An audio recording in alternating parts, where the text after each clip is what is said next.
Kung mapapansin nyo guys sa banning ngayon sa RG, ay lagi nang nababan si Joy.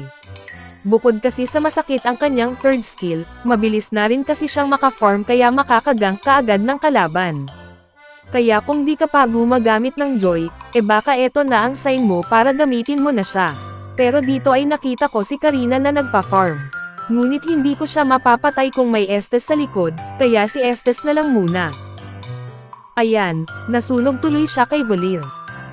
Maya-maya lang ay nag-turtle na si Karina, akala niya ata hindi siya nag-up kanina. Kaya agad akong pumunta at sumugod sa kanya, ayan tuloy na retry ko pagong nadamay pa siya. Eto namang si Estes gusto pa mag-heal. Ayan tuloy double kill. Pagtapos nun ay sinunod ko itong repolyo, at farm lang habang dito 5 minutes. At oras na para pumitas ng isa.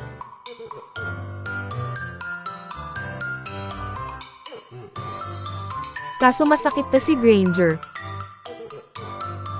Mamaya ka sakin. Dito guys napansin ko na naman silang dikit-dikit, kaya't agad ko silang dinikitan ng Meralco, lahat tuloy sila pikit-pikit. Triple kill. Dito guys sumubok pa si Karina umagaw ng turtle, pero tumakbo rin naman. At pagkatapos ay nakita kong umo-ulti si Odette, kaya't kinuryente ko ang kanyang puwet. Sama mo pa yung tikbalang na makulit.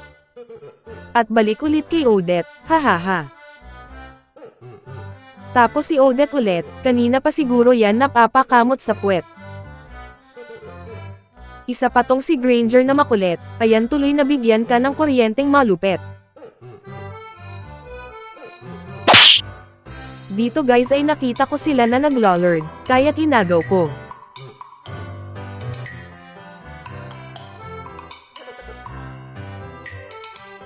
Naagaw ko na nakapitas pa ng isa. At kung umabot ka pala sa part ng video na to, huwag mo kalimutang i-follow ako para naman dumadaan ako lagi sa FYP mo, at sa newsfeed mo sa FB.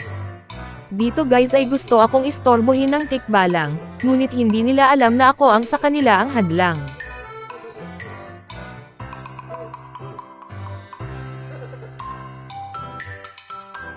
Ayan, dalawa ang napaslang. Dito guys ay dadaanan ko lang sana si Karina, pero na one hit. Mega kill. Dito guys ay mapapatay ko sana si Granger kaso tumatakbo.